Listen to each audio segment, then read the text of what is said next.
Hello, is you Yes, sir. Getting the sound? Yeah. Okay okay. तो हम will once again refer कि भाई हमने क्या क्या डिस्कस किया था। अच्छा, वो आपने बता दिया, मैंने पहले ही पूछा था कहीं साउंड आउट ना है तो तुरंत ही मैसेज कर दो, अच्छी बात है। तो बीटा डीके के 3 वेज वी डिस्कस कि किस तरह से उनका वहाँ पर एमिशन रहता है, वहाँ पर वो इंट्रोडक्टरी भी डिस्कस, उनकी क्यू वैल्यू कैसे फाइंड करते हैं वो हमने डिस्कस कर लिया था। Okay, after finding the Q value positive है नेगेटिव है, उससे आप बता सकते हो कि that nuclear reaction is possible और नॉट। ओके, कि पर्टिकुलर न्यूक्लियर रिएक्शन दिया है, सपोज आप कह रहे हो कि लाइटर न्यूक्लियस ले रहे हैं और आप बता रहे हो कि वहाँ से बीटा डीके पॉसिबल है या नहीं है, तो आप क्यू वैल्यू पॉजिटिव है तो आप कह सकते हो इट्स पॉसिबल पॉसिबल, और क्यू वैल्यू नेगेटिव है तो नॉट पॉसिबल। तो क्यू वैल्यू के बेस पे आप वहाँ पे कैलकुलेशन कर सकते हो। एनर्जी स्पेक्ट्रम की हमने बात की थी, उसका स्पेक्ट्रम कंटिन्यूस आ रहा है, वो कल हमने उनका फिगर भी देख लिया था, that is a continuous spectrum. और कंटिन्यूस स्पेक्ट्रम को स्टडी करना इज़ वेरी डिफिकल्ट। तो फर्मी ने उनको थियोरेटिकल इनपुट दिया था, और वहाँ पर और कौन Fermi theory of beta decay वो पूरा हमें डिस्कस करना द नेक्स्ट क्लासेस ऑल्सो।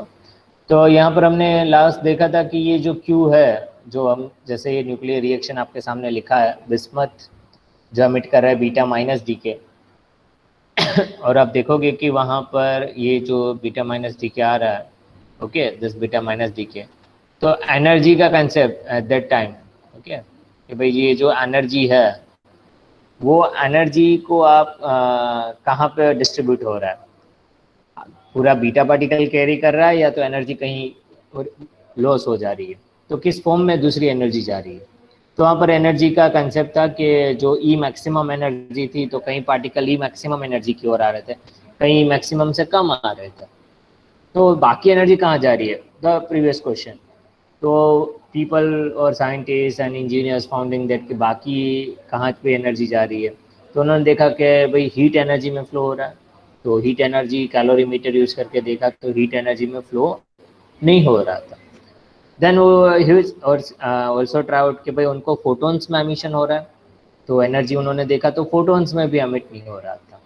तो एनर्जी जा कहाँ रही है वो क्वेश्चन था, और वो क्वेश्चन कब से था, कितने सालों तक था, और पोली ने उसमें इनपुट दिया था। और वहाँ पर एनर्जी कंजर्वेशन का एक प्रॉब्लम था साथ साथ, तो एक मैंने इक्वेशन लिखा है वो आप देख सकते हो वहाँ पर, ये जो उनका स्पिन है, मतलब मोमेंटम कंजर्वेशन भी नहीं हो रहा था। जैसे ये एक इक्वेशन लिखा है, हाइड्रोजन है that will emit in helium and beta minus D के, तो इसका स्पिन हाफ है और इन दोनों का ऐड करोगे तो स्पिन 0 और 1, एक साइड फर्मियंस मिलेगा L H S, R H S bosons आ रहे हैं। तो वन सेकेंड क्वेश्चन है इसकी, ये एंगुलर मोमेंटम भी वहाँ पर कंजर्व नहीं हो रहा है, तो what are the reason that, कि ये क्यों कंजर्व नहीं हो रहे हैं। तो ये क्वेश्चन था उस टाइम। फिर क्वेश्चन था एनर्जी का, तो पोली ने अपना इनपुट दिया थियोरेटिकली। पोली से इसके some new particle are there and that define as a neutrino and anti neutrino. Okay, तो उन्होंने न्यूट्रिनो की बात कर दी उस टाइम, और न्यूट्रिनो की प्रॉपर्टीज भी बता दी कि उसका चार्ज जीरो है, ओके, उसके मास भी जीरो है। Pauli define that neutrino and anti neutrino part. तो पॉली का ये कंसेप्ट पॉली न्यूट्रिनो हाइपोथेसिस आ गए, और उनकी प्रॉपर्टीज हमने लास्ट क्लासेस भी study that property, see for that last we see for that properties also poly neutrino hypothesis। Simple है, उनका चार्ज जीरो है, मास भी जीरो है, ओके, एंड चार्ज और मास जीरो है। फिर उसकी प्रॉपर्टीज और उन्होंने बता दी, उनका स्पिन हाफ है, एंटी पार्टिकल भी उनका है एंटी न्यूट्रिनो, और मासलेस है, चार्जलेस है, तो वो प्रॉपर्टी तो कंजर्व हो रही थी कि भाई उसका चार्ज स्पिन है, तो फर्मियन की भी बात यहाँ पे प्रूव हो जाती है। फिर कंसेप्ट आ रहा था कि भाई उनको कैसे वहाँ पर सिंप्लीफाई करें हम, as we see for that, कि उनको वहाँ पर जो सिंप्लीफिकेशन किया था, ये देखो उनका ये स्पेक्ट्रम का हमने जो बात किया था कल, कंटिन्यूस स्पेक्ट्रम, और अभी हम पॉलीन्यूट्रिनो में बात कर रहे हैं। तो ये देखो आप, it must have zero charge, mass भी उनका जीरो आ रहा है, स्पिन उनका हाफ बता दिया था। अभी वो एनर्जी भी कंजर्व कर रहे हैं वहाँ पर, क्योंकि बीटा पार्टिकल कोई ई मैक्सिमम एनर्जी का मिल रहा है, कोई उससे कम एनर्जी का मिल रहा है, तो बाकी एनर्जी कौन कैरी कर रहा है, न्यूट्रिनो का भी कर रहा है। सपोज बीटा और कम है, लो एनर्जी बीटा आपको मिल रहा है पार्टिकल, तो बाकी एनर्जी कौन ले लेता है, वो न्यूट्रिनो लेता है। ओके, तो वो कंसेप्ट दिया था पोली ने, और उसको हैंडेडनेस रूल यहाँ पर यूज़ किया है कि हमें डिफर कैसे करना है, either it will B neutrino और एंटी न्यूट्रिनो। तो हमें डिफरेंस करना होता है तो हैंडेडनेस रूल अप्लाई करते हैं, हालीसिटी फाइंड करते हैं।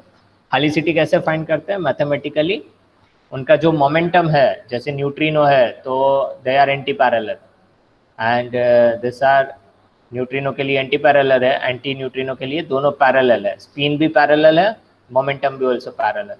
तो that you can apply here helicity rules में, and you can find the value of H. तो पैरेलल है, एंटी पैरेलल है, उससे आप कह सकते हो न्यूट्रिनो के लिए -1 मिलेगा, एंटी पैरेलल है, और +1 मिले तो एंटी न्यूट्रिनो है। ओके, क्योंकि एंटी न्यूट्रिनो में क्या होगा कि this are both are parallel. तो इन्हीं के बेस पे न्यूट्रिनो एंड एंटी न्यूट्रिनो का वो कर दिया वहाँ पर एक्सपेरिमेंट और कंफर्मेशन। लेकिन एक और बात है यहाँ पर, ये थियोरेटिकल बेस था, तो एक्सपेरिमेंटली जो प्रूव हुआ, the experimentally prove after the 26 years 1954, जो हमने कल एक थियरी देखा और practical experiment, Cowan and Reines experiment, as we discuss on last class हमने ये थियरी भी पढ़ ली थी, कोवेन एंड रेनिस एक्सपेरिमेंट। और वहाँ पर उन्होंने जो कंसेप्ट यूज़ किया था, जस्ट फॉर योर रेफरेंस, आपको याद ही होगा, उन्होंने आइडिया क्या लगाया था कि एंटी न्यूट्रिनो, दिस आइडिया, ये apply this idea. Okay, anti neutrino को प्रोटॉन के साथ बॉम्बार्ड कराओ तो हमें रिजल्ट क्या मिलेगा, एक न्यूट्रॉन मिलना चाहिए और इलेक्ट्रॉन बीटा प्लस, ये दो पार्टिकल मिलने चाहिए। अब ही परफॉर्म, अभी एंटी न्यूट्रिनो कहाँ से ज़्यादा मिलेगा, anti neutrino where we get much more anti neutrino. तो एंटी न्यूट्रिनो ज़्यादा कहाँ से मिलता है, maximum you can found the neutrino और एंटी न्यूट्रिनो जो radioactive nuclear beta rich है, जहाँ से बीटा एमिशन ज़्यादा रहता है। तो उस टाइम भी न्यूक्लियर रिएक्शन की बात आ गई थी, और nuclear reactor, the fusion fragments from nuclear reactor, जब यूरेनियम को हम बॉम्बार्ड कराते और जो फ्यूजन फ्रेगमेंट्स मिलता है, बेरियम और क्रिप्टॉन और अदर एलिमेंट, दैट जो भी आप ले रहे हो रेडियो एक्टिव न्यूक्लियस, उसके बेस पे जो भी फ्यूजन फ्रेगमेंट होते हैं वो बीटा रिच होते हैं, और जहाँ से बीटा एमिशन होता है वहाँ पर न्यूट्रिनो एंटी न्यूट्रिनो तो पॉसिबल है। तो ये perform the 4 years of that hard work, 1950 से लेकर 1954 पार्टिकल्स, यही बेस पे उन्होंने फ्यूजन फ्रेगमेंट्स जहाँ पर न्यूक्लियर कि ये जो फर्स्ट एंड सेकंड चैम्बर है उसमें 400 लीटर ऑफ लिक्विड सॉल्यूशन ले लिया, सेंटिलेशन सॉल्यूशन, जिससे फोटॉन्स डिटेक्ट कर पाए, और इन बिटवीन दैट 200 लीटर का यहाँ पानी ले लिया, यहाँ पर जो लिया है 200 litre of water in the centre. Okay, मतलब वाटर लेते हैं तो water is a proton rich, hydrogen है तो प्रोटॉन ज़्यादा ही होंगे, तो हमें उसको क्या करना, क्या उन लोगों को, ये न्यूट्रिनो एंटी न्यूट्रिनो कैसे परफॉर्म किया, एंटी न्यूट्रिनो कोलिजन होगा इनके साथ, प्रोटॉन के साथ, तो दो नए पार्टिकल बनेंगे as per the nuclear reaction, एक तो न्यूट्रॉन मिलेगा और बीटा प्लस। तो न्यूट्रॉन को कैसे डिटेक्ट करें, तो न्यूट्रॉन एब्जॉर्ब कौन करता है, कैडमियम, तो he also add in water CdCl2, cadmium chloride he add in that water plus CdCl2। Okay, तो जैसे ही फर्स्ट डीके होता है वो बीटा प्लस होता है, और उससे एनिलेशन प्रोसेस से, this beta plus annihilation process से ये गामा फोटॉन्स आते हैं, और क्यों ऐसा 2 दिया और उसमें 3 दिया, उसकी इंटेंसिटी कम मिल रही, तो दैट इज रिफर के भाई वो डिटेक्ट हो रहे। फिर वहाँ पर देखने में आया कि भाई आफ्टर रीचिंग वो थोड़ी जर्नी मूव करता है न्यूट्रॉन, और कैडमियम में एब्जॉर्ब होता है, after absorbing in cadmium there is emission of photon, तो वो फोटॉन्स फिर से डिटेक्ट होता है, और उन लोगों ने वो स्क्रीन पे देखा, सीआरओ स्क्रीन पे, कि पहला एमिशन हुआ तो स्मॉल पीक आया, after some microseconds 10⁻⁻⁶ seconds you get another peaks, ये जो पीक्स आ रहा है वो न्यूट्रॉन कैप्चर बाय कैडमियम से है। ओके, तो उन्हीं के ये एग्जांपल लेके, ओके, वहाँ पर उन्होंने ये कंसेप्ट्स बता दिए कि भाई ये किस तरह से रहता है कोवेन एंड रेनिस एक्सपेरिमेंट ने, और वहाँ पर और परफॉर्मेंस भी उन्होंने बहुत सारे किए, कि इसको एक बार विंडो क्लोज कर दिया, सही में ये न्यूट्रिनो से ही हो रहे हैं या नहीं हो रहे। ओके, तो ये उन्होंने ये कंसेप्ट लेके देखा कि एक बार विंडो क्लोज कर दे तो शेयर स्क्रीन पे ऐसे कोई कुछ नहीं आ रहा था, नो एनी पिक्स। तो उससे भी कंफर्मेशन उनको हो चुका कि ये जो प्रोसेस हो रही है this is due to the neutrino और neutrino bombardment with the protons. तो ये पूरा लास्ट क्लासेस ऑन 14th, अभी हमने ये कल तक ये डिस्कस कर लिया था। उसमें हमने डिस्कस किया इंट्रोडक्टरी पार्ट, क्यू वैल्यू कैसा आता है, बीटा डी के कैसे होता है, स्पेक्ट्रम कैसा है, पॉलीन्यूट्रिनो हाइपोथेसिस क्या है, कोवेन एंड रेनिज एक्सपेरिमेंट क्या बताना चाहता है। तो ये इंट्रोडक्शंस के सेशंस हमने 2 सेशंस में ये सब डिस्कस कर लिए। आई होप के you got some ideas and you clear some concepts कि बीटा डी के में ये सब क्या कहना चाहते हैं। If any question from your side, then you can ask.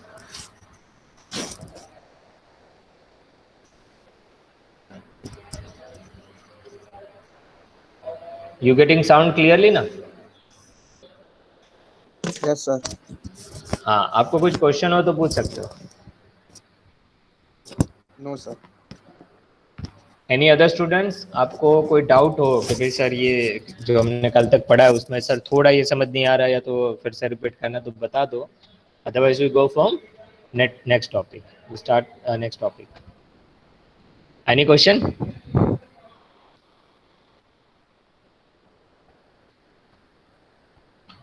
Okay, I hope के कोई भी आप पढ़ रहे हो और कुछ क्वेश्चन हो तो any time you can ask the question.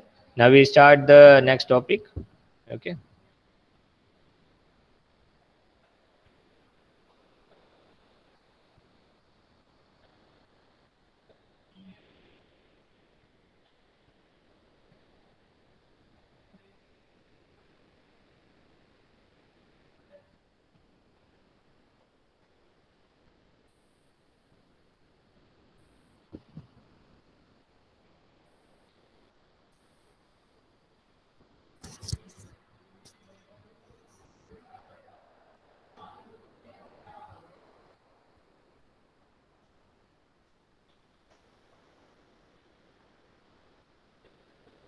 Okay students, तो आज हमें डिस्कस करना the parity concept.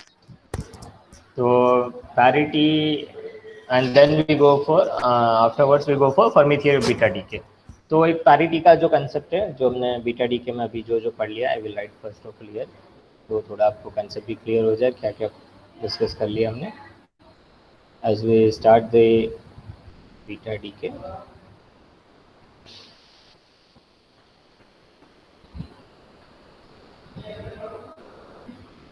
Okay, and that beta decay introduction part we discussed the first.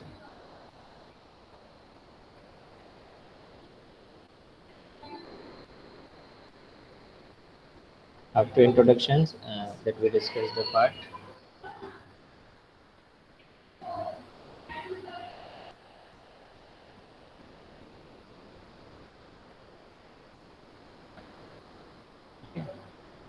First we discuss introduction, then second we discuss the how to calculate the Q value for beta decay. Okay, and then afterwards we discuss after the Q value spectrum उनका कैसा रहता है और spectrum का concept क्या है। तो spectrum के बारे में आपको पता होना चाहिए beta decay. After the discussion of spectrum we discussed the polyneutrino hypothesis, polyneutrino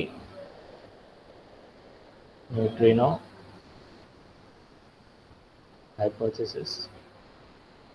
okay, वो थियोरेटिकल था इसीलिए उनको हाइपोथेसिस के फॉर्म में लिखते हैं, polyneutrino hypothesis।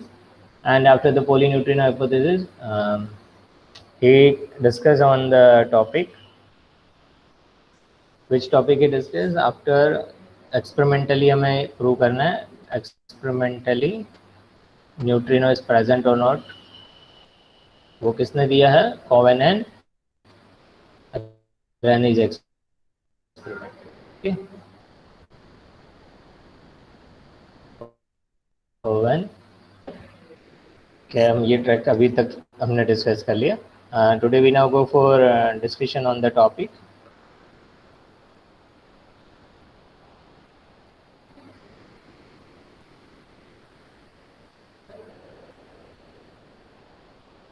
Today we going for discussion parity conservation.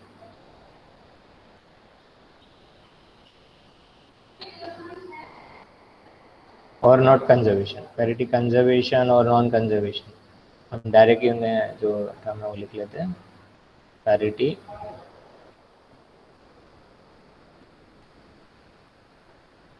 Non conservation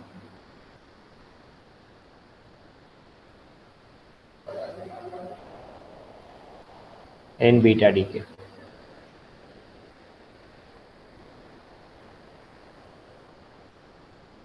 अब देखो पैरिटी के बारे में तो हमने last class we study the parity during the alpha से पहले पैरिटी का कंसेप्ट हमने देखा था कि पैरिटी कंजर्व, पैरिटी कंजर्वेशन और नॉन कंजर्वेशन की बात आज हमें करना है कि पैरिटी कंजर्व रहता है कि नहीं रहता।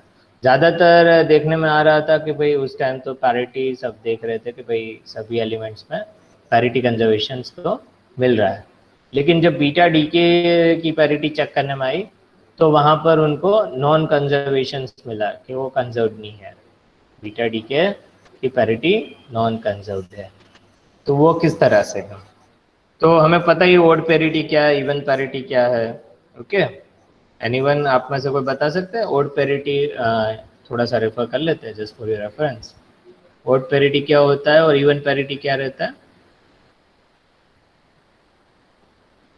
How to define the odd parity? जो भी वेव फंक्शन है वहां पर। ओके,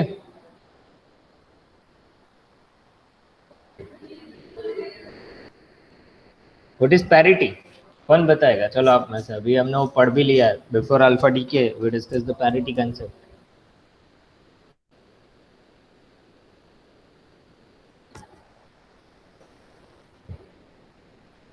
कौन बताएगा पैरिटी क्या होता है?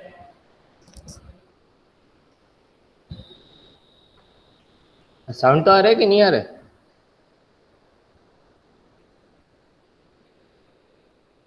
Yes sir. हाँ तो बोलिए, 2-3 बार मैंने क्वेश्चन पूछा, आप लोग इतना पढ़ रहे हो, पैरिटी क्या होता है?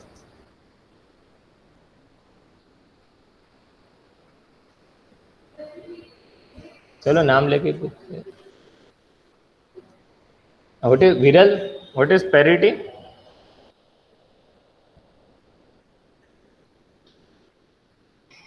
हेलो, हाँ पैरिटी क्या होता है? नहीं पता sir.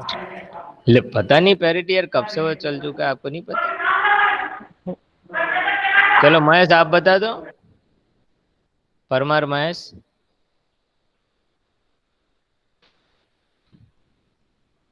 What is parity?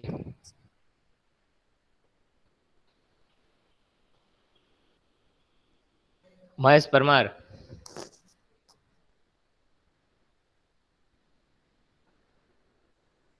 Yes sir. हाँ पैरिटी क्या होता है भाई?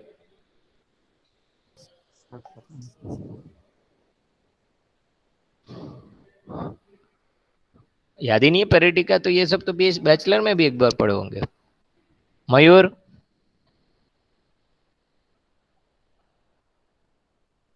राजन,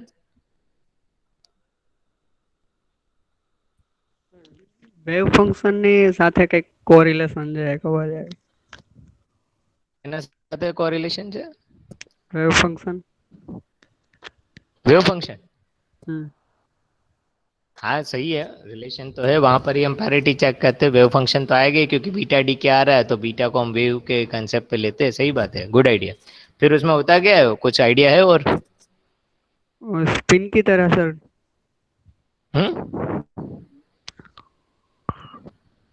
ज्यादा आइडिया नहीं। डिटेल बता, कुछ डिटेल बताओ उसका।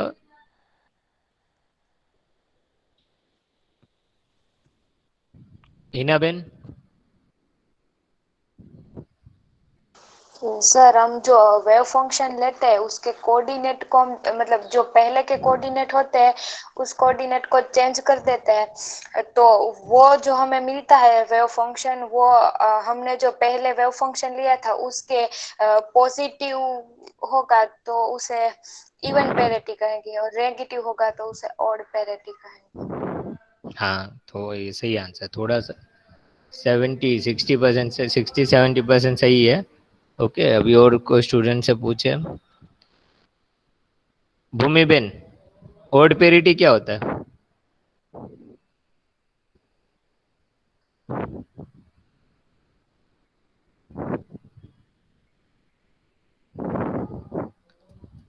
No sound.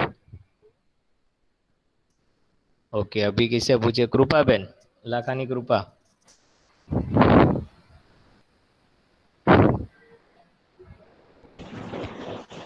हेलो। हाँ बोलिए, पेरिटी के बारे में कुछ आप बता सकते हो?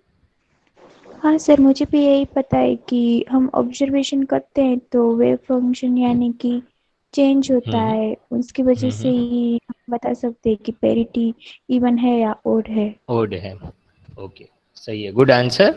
ये आप कह सकते हो उनका ट्रांसफॉर्मेशन हम कर सकते हैं, या तो हम उनका रिफ्लेक्शन प्रॉपर्टी देख सकते हैं। जैसे कि इनाबेन ने बताया, कोऑर्डिनेट हम ट्रांसफॉर्म करें या कोऑर्डिनेट को रोटेट करें या उसकी पोजीशन चेंज करें, या तो हम कह सकते हैं उनका रिफ्लेक्शन फिनोमेना देखें। कोई भी वेव फंक्शन का आप रिफ्लेक्शन फिनोमेना देखो, तो रिफ्लेक्शन फिनोमेना सेम आ रहा है तो you refer as even parity. If reflection phenomena is different, okay, उनका इन्वर्स हो रहा है, then it will be the odd parity. तो जैसे हमने वहां पर ओड पैरिटी का आप कह सकते हो, if you define the concept for the odd parity, if refer the odd parity, okay.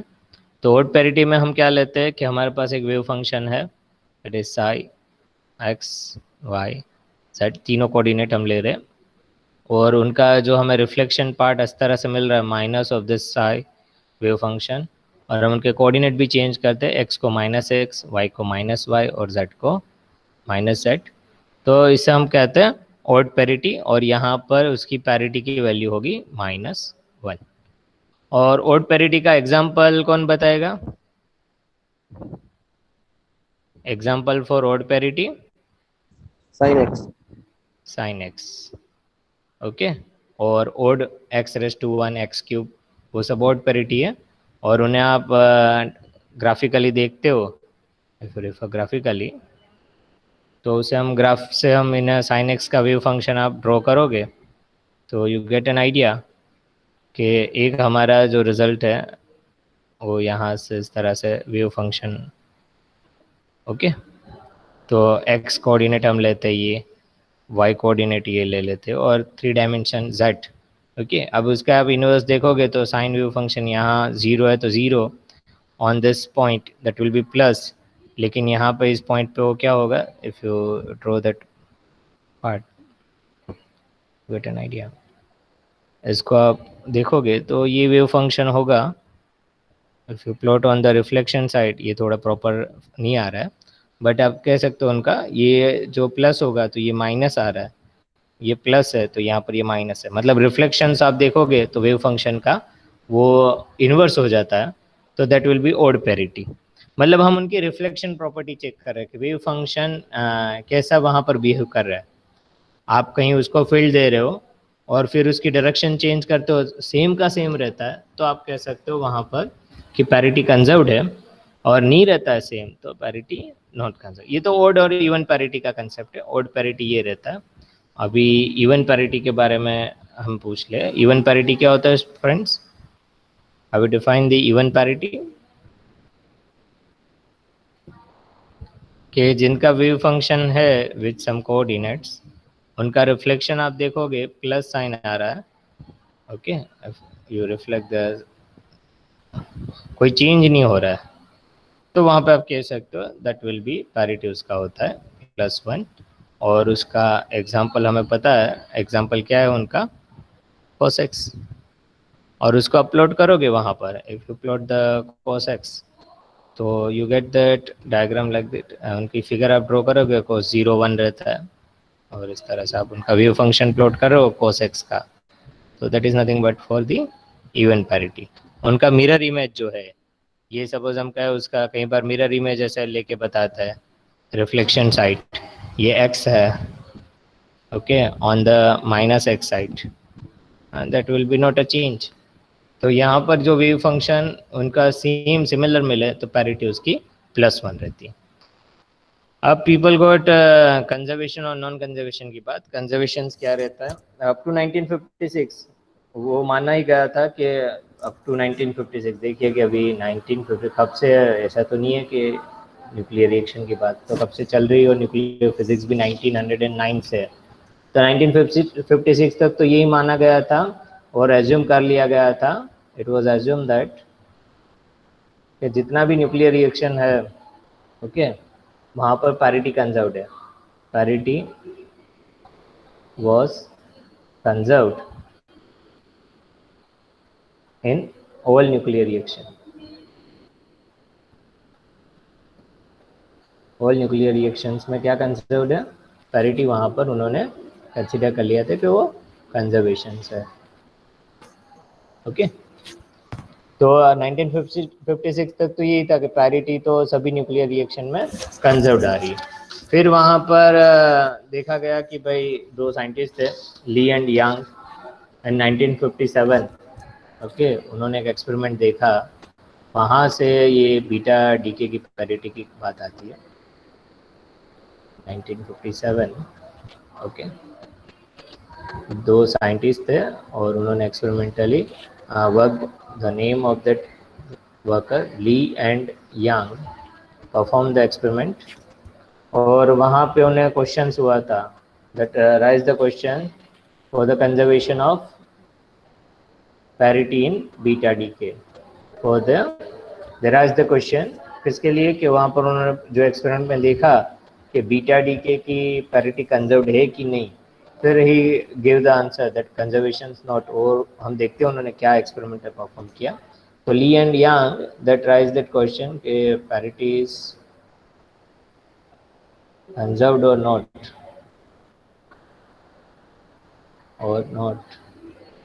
in beta decay।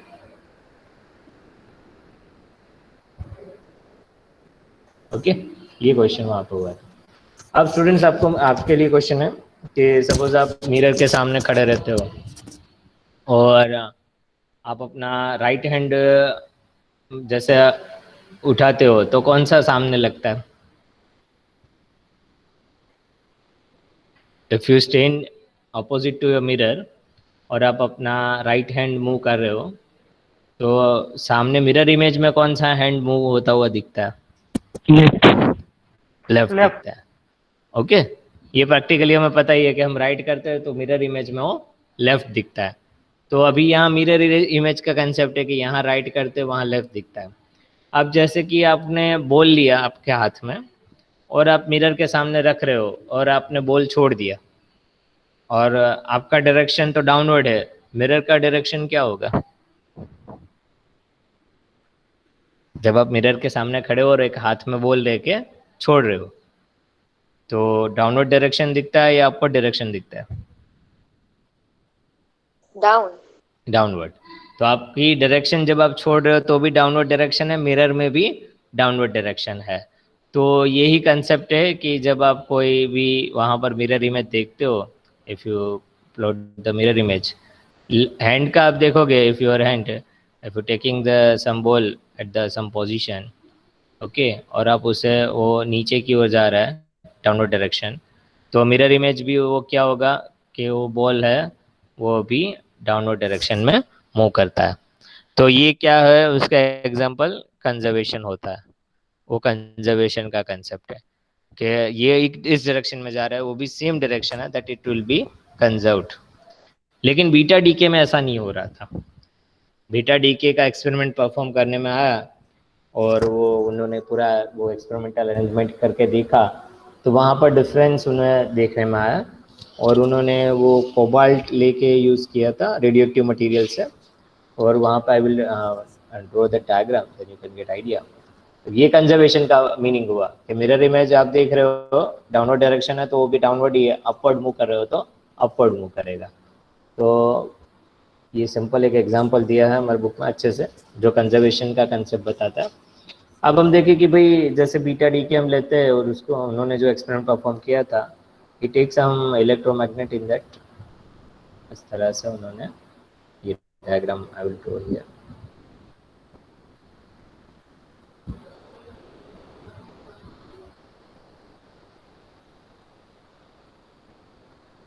and he takes some nuclear radioactive जो नेचुरल रेडियोएक्टिव जो भी कोबाल्ट ले लेते हैं या पोलोनियम जहाँ से बीटा डी के ज़्यादा होता है, ही टेक दी कोबाल्ट 60 और वहाँ पे उन्होंने देखा कि ये रेडियोएक्टिव मटेरियल है और वहाँ पे उन्होंने देखा कि बीटा डी के यहाँ से इस डायरेक्शन डाउनवर्ड डायरेक्शन में अभी उन्होंने कब देखा इस ऑल्सो पास द सम ये इलेक्ट्रोमैग्नेटिक में magnetic field he pass okay in this direction in this direction it pass some magnetic field B और देखा तो डाउनवर्ड डायरेक्शन पे बीटा पार्टिकल ये जा रहे हैं यहाँ पर और अपर डायरेक्शन पे थोड़े बहुत एक दो ये ऐसे मिल रहे और उसी वहाँ पर उन्होंने देखा कि इस डायरेक्शन पर मैग्नेटिक फील्ड जा रही है इस डायरेक्शन पे तो जो भी पार्टिकल्स है वो डाउनवर्ड डायरेक्शन पे जा रहे हैं ऐसा उन्होंने वहाँ पे डिटेक्ट किया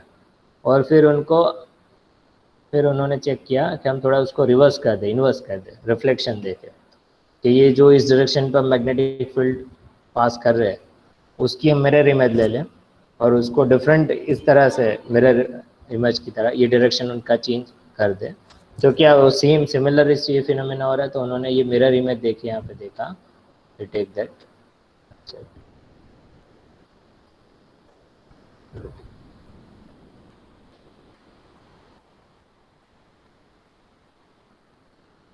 तो फिर से उन्होंने इलेक्ट्रोमैग्नेट लिया और उनका ये डायरेक्शन इस तरह से रख दिया ये वायर्स को इस तरह से उनका मिरर इमेज है एग्जैक्ट एंड उनका डायरेक्शन बी का इस तरह से दे रहे मैग्नेटिक फील्ड और वहाँ पे उन्होंने लिया ये जो कोबाल्ट है इस cobalt he take here CO cobalt 60 okay और वहाँ पे उन्होंने देखा कि मोस्टली जो ज़्यादातर बीटा पार्टिकल मिल रहे थे वो यहाँ पे मिल रहे हैं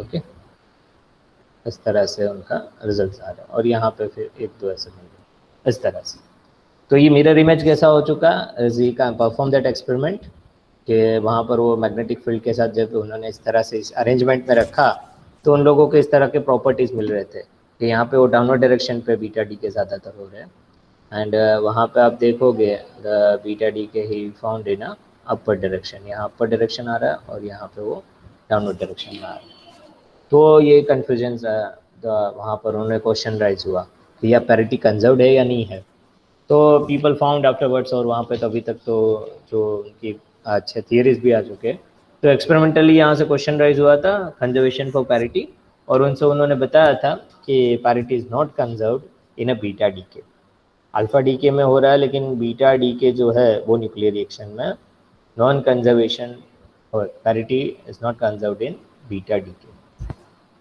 क्लियर तो ये पैरिटी का कंसेप्ट है एनी क्वेश्चन स्टूडेंट्स इसमें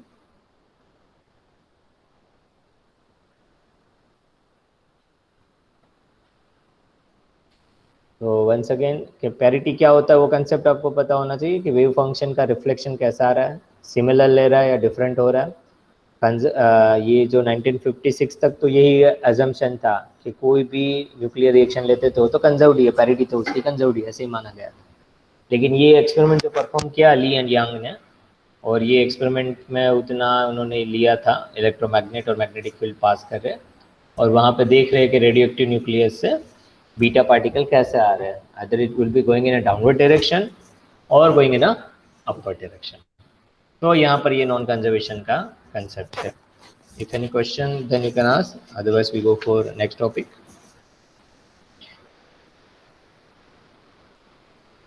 ओके तो हम थोड़ा अभी इनके बाद एक और कंसेप्ट थोड़ा पढ़ लेते हैं अभी पैरिटी कंजर्वेशन की तो बात हो चुकी है आपको कुछ क्वेश्चन हो तो पूछ सकते हो अभी Fermi theory of beta decay okay आज हम स्टार्ट कर रहे हैं कल कंप्लीट हो जाए अच्छी बात है कल वेडनेसडे है ना एंड थर्सडे ओके ये 2 दिनों में तो आराम से हम पूरा उनका डिस्कशन कर सकते हैं तो ये थोड़ी एक बड़ी थियरी इसलिए मैंने उसको लास्ट में रखा था और उनमें जो जो अभी कंसेप्ट है बीटा डी के में वो हम डिस्कस करेंगे अभी हमने बता दिया कि देखो ये पूरा कंसेप्ट अभी यहाँ तक हमने डिस्कस कर लिया अब हमारा जो रोल है 1934 में आ जाता है। ये देखो हम थोड़ा आगे भी गए, ये कोवन एंड डेनिस एक्सपेरिमेंट है वो 54 में आया, फिर 57 में ये आया ली एंड यांग एक्सपेरिमेंट, उसमें पेरिटी की बात कर दी।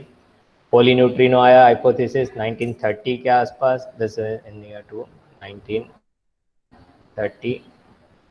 और ये जो एक्सपेरिमेंट आया है कोवन एंड डेनिस वो 1954 में इनका कंसेप्ट आ चुका।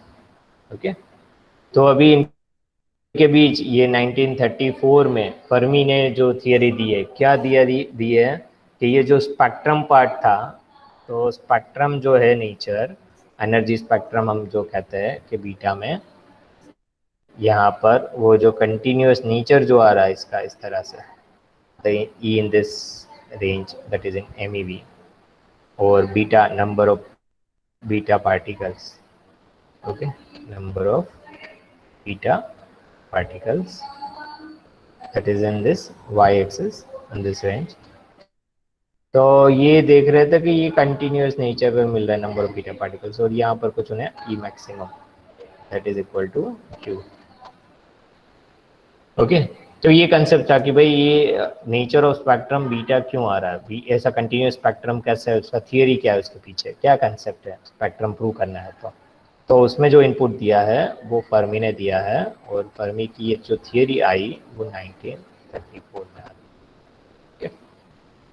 अब उस टाइम तो ये स्पेक्ट्रम प्रूव करना, जैसे अल्फा डीके पैराडॉक्स है, अल्फा का डीके कैसे होता है, वहाँ पर टनलिंग की बात कर दी, और हमने क्वांटम मैकेनिक्स अप्लाई किया और श्रोडिंगर इक्वेशन हमने अप्लाई कर दिया और रेक्टेंगुलर बैरियर वो सॉल्व किया था। लेकिन वो कंसेप्ट यहाँ पे यूज़ नहीं हो पाता है तो फॉर द स्पेक्ट्रम पार्ट और उनका नेचर स्टडी करने के लिए। तो फर्मी ने टाइम पर्टर्बेशन थियरी अप्लाई किया है, और टाइम पर्टर्बेशन थियरी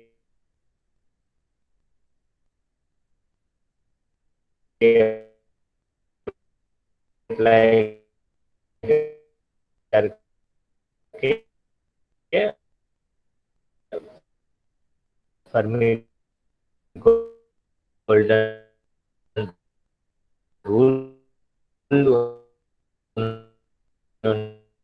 ने दिया था, और फर्मी गोल्डन रूल को आप डराइव करते हो पूरा। तो जो लास्ट आपको रिलेशन में, हेलो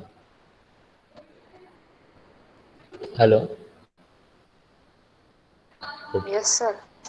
हाँ, तो देखो अभी हमें यही डिस्कस करना है Fermi theory of beta decay. तो उन्होंने क्या क्या कंसेप्ट लिया था और वहाँ पे फार्मूलाज क्या है, क्या हम उन्हें सॉल्व करेंगे। तो आज हम उनका इंट्रोडक्शन पार्ट ही डिस्कस कर लेते हैं, tomorrow we go for the derivation part. तो Fermi theory of beta decay title हमने लिख देते हैं, title is Fermi theory of beta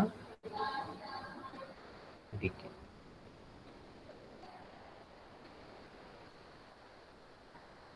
okay, तो फर्मी ने ओके उनकी हाफ लाइफ, जैसे कि हम कहते हैं measure the half life of beta decay, वो vary from 10⁻³ seconds to 10⁻16 years. Okay, पहले तो उनका हम ये कंसेप्ट लिखते हैं कि उनकी जो हाफ लाइफ है, half life of beta decay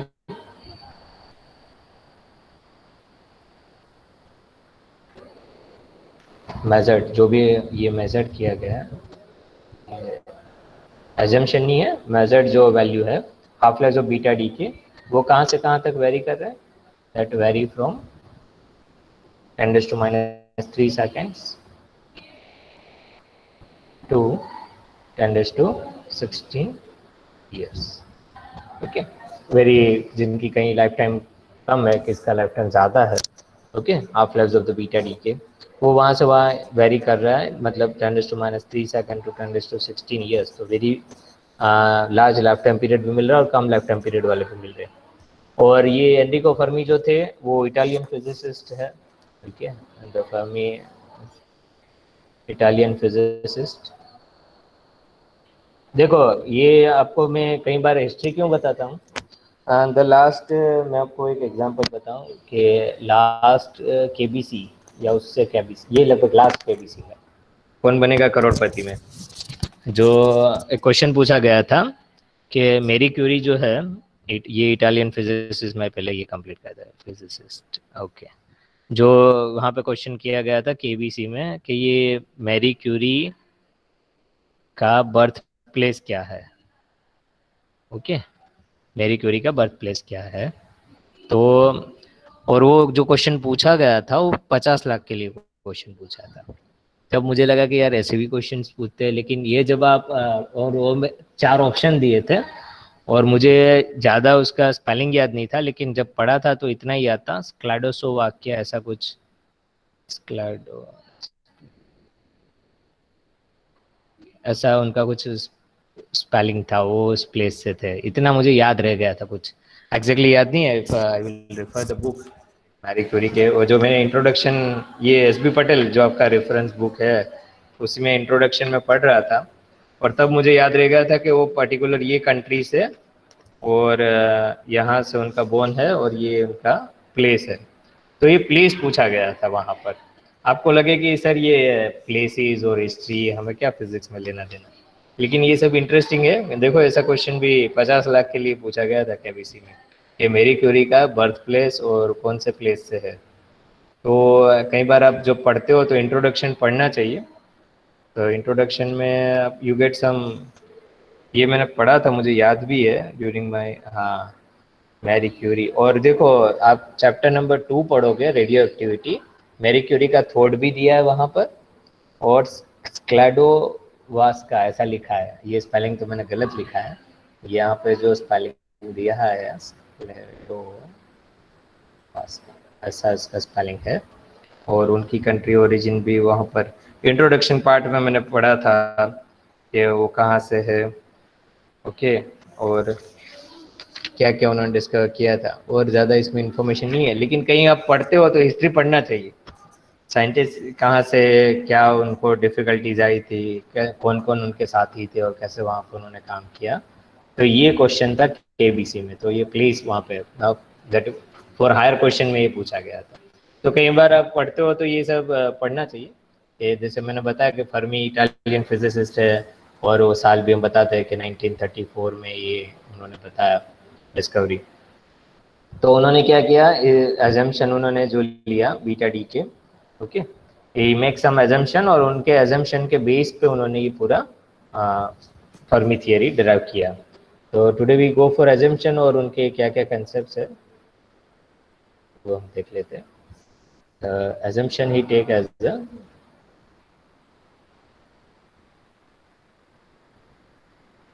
okay, वहाँ पर उन्हें दिखा beta decay takes place when neutron converts into proton और प्रोटॉन कन्वर्ट्स इनटू न्यूट्रॉन और इलेक्ट्रॉन कैप्चर। उन्होंने जो फर्स्ट प्रॉपर्टीज थी जो इंट्रोडक्शन में हमने कहा था कि ये न्यूट्रॉन प्रोटॉन में कन्वर्ट हो रहा है या तो प्रोटॉन न्यूट्रॉन में कन्वर्ट हो रहा है, either will be electron capture, वही कंसेप्ट उन्होंने लिया था। कि सेकेंड उन्होंने एजम्पशन वहाँ पे ले लिया था कि एनर्जी रिमेन्स कंजर्व्ड। उन्होंने क्या कर दिया था, एनर्जी रिमेन्स कंजर्व्ड इन बीटा डी के, एनर्जी का कहीं भी दूसरा कोई लॉस नहीं हो रहा है, पूरा कंजर्वेशन ले लिया था। ये कोई भी डी के हो रहा है बीटा डी के, वहाँ पे एनर्जी कंजर्व्ड है, ओके। और अवेलेबल एनर्जी जो है, जो अवेलेबल एनर्जी है वो किसके बीच में शेयर हो रही है, वो भी उन्होंने डिफाइन कर दिया था। Available energy is shared between among the electrons and neutrino, mostly it's said among between electrons and neutrino, इन दोनों के बीच में ही मोस्टली एनर्जी शेयरिंग है।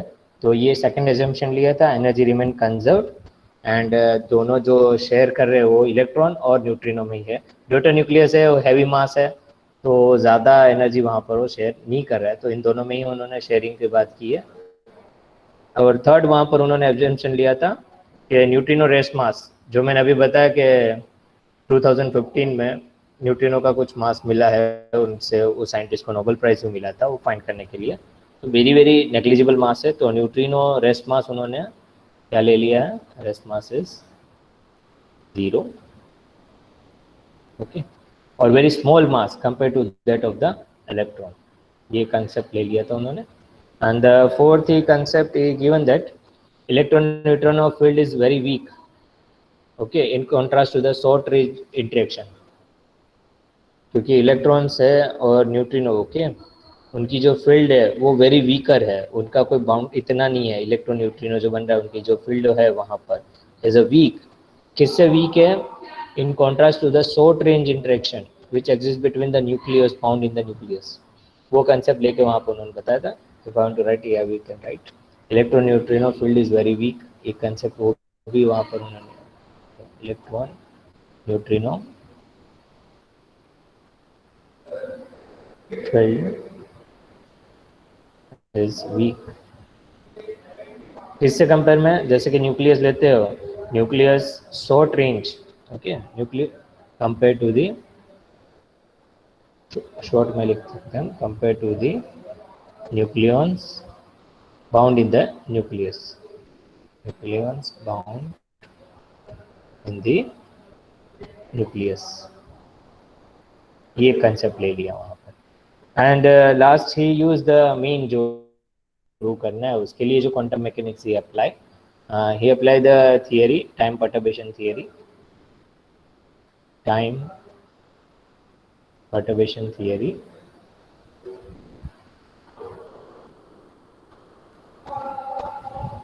ओके, और वो अप्रोक्सीमेट करके, क्योंकि वहाँ पर क्या है, ये टाइम परटर्बेशन थियरी के लिए वो यूज़ करने का भी एक रीज़न यहाँ पर उन्होंने बताया था कि टाइम परटर्बेशन थियरी क्यों किया है, due to the fourth point, क्योंकि इलेक्ट्रॉन न्यूट्रिनो फील्ड क्या है, वेरी वीक, और वीक नेचर ऑफ इंटरेक्शन के लिए हमें यूज़ करना होगा, तो ये theory valid, time perturbation theory. तो time perturbation theory quantum mechanics वहाँ पर अप्लाई करके और डिराक एक्सप्रेशन यूज़ करके उन्होंने पूरा वहाँ पे बताया था कि उनकी ट्रांजिशन प्रोबेबिलिटी क्या है, transition probability per unit time, okay.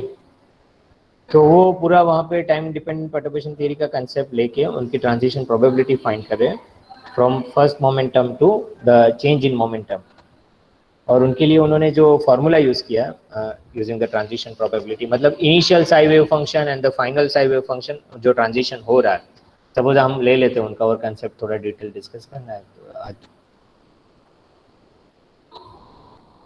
यहाँ पर हम कह सकते हैं कि टाइम परटर्बेशन थियरी का कंसेप्ट किस तरह से लिया कि हमारे पास कोई सिस्टम है, okay, some system, if we have some system with wave function, if we have system with wave function,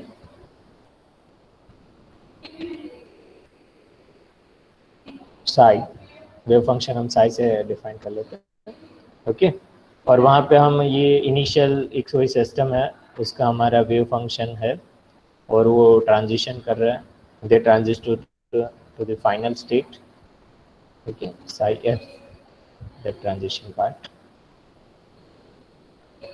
initial wave function to the final wave function, then the probability of transition, then the probability, इसकी probability जो find करनी होती है, probability of transition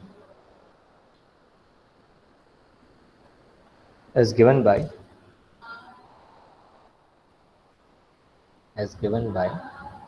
उन्होंने जो दिया है formula, that is lambda which is equal to 2 pi h cut the matrix element h i f उनका स्क्वायर और density state function, change in density state function with respect to final energy, okay.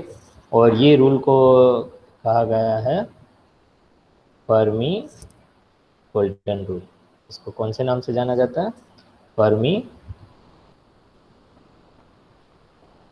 Golden rule, okay.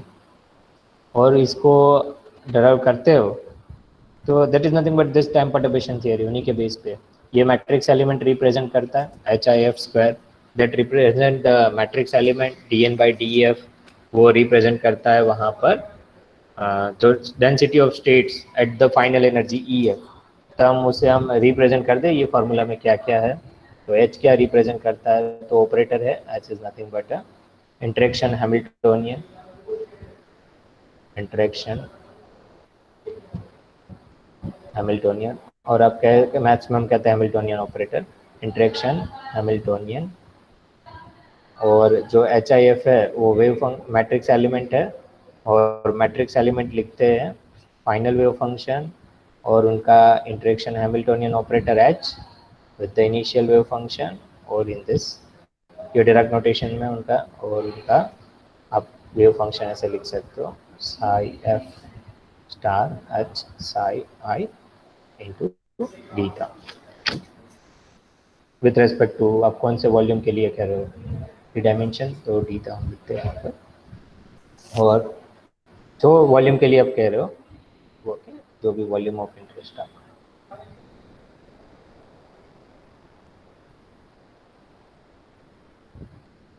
Okay students, अभी जो last ये है dN/dF, फिर से आप ये फर्मी-कोल्डन रूल देख लो। H इज हैमिल्टोनियन ऑपरेटर, ये तो कांस्टेंट टर्म है, this will be the constant term 2π/h, this term is a matrix element से भी जाना जाता है।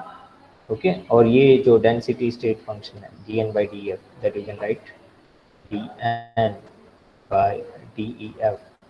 that is density of states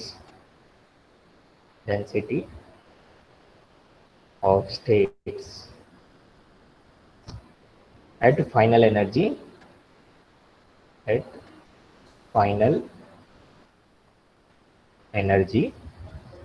EF, at final energy EF, density of states। तो ज़्यादातर पूरा जो हमारा नेचर ऑफ स्पेक्ट्रम है वो इससे यहाँ पर आंसर मिल जाता है। इसको आप कैलकुलेट कर लेते हो dN/dF, तो हमें रिजल्ट मिल जाता है। इसका इफेक्ट ज़्यादा नहीं है, जो हमें मैट्रिक्स एलिमेंट जो है वो हम ज़्यादा वहाँ पे डिस्कशन का, क्योंकि ये इतना इफेक्ट नहीं कर रहे हैं मैट्रिक्स एलिमेंट। और हमारा जो मैक्सिमम डिस्कशन जो फर्मी थियरी आप देखोगे, the Fermi theory in beta DK, you get the maximum discussion on this density of state function। उसी की बात की है विद पर्टिकुलर एनर्जी, तो डेंसिटी ऑफ स्टेट कैसा रहता है, तो उनका जब आपको एक्सप्रेशन मिल जाता है, दिस एक्सप्रेशन, उससे आप वहाँ पर कह सकते हो कि वो जो फॉर्मूला हमें मिले उससे आप कुछ प्लॉट करोगे तो you get the spectrum of that beta. तो ज़्यादातर major discussion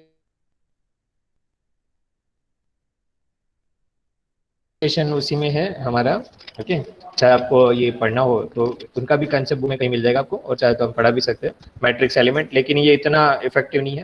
that is 1/v the nuclear matrix element आएगा। तो we majorly we go for discussion on this, क्योंकि हमारा ये मेजर पार्ट है डिस्कशन करने में, और उसी के बेस पे आप पूरा डेरिवेशन करके उनके रिजल्ट्स डिस्कस कर सकते हैं। तो आई होप कि ये इंट्रोडक्टरी था Fermi theory of beta decay. Tomorrow we go for the derivation part. तो ये कंसेप्ट आपको ध्यान रखना है कि जो हमारे फर्मी ने ये एजम्पशन से लिया है, एनर्जी कंजर्वेशन की बात करते हैं, energy remains in conserved, rest mass 0 है न्यूट्रिनो का, और फील्ड उसका वीक है compare to the nucleus bound in the nucleus. Weak field है इसलिए उन्होंने टाइम परटर्बेशन थियरी अप्लाई किया, और उसकी फर्मी-कोल्डन रूल ये है lambda equal to 2π/h that matrix element उनका square into density of states with particular energy. Students, any question?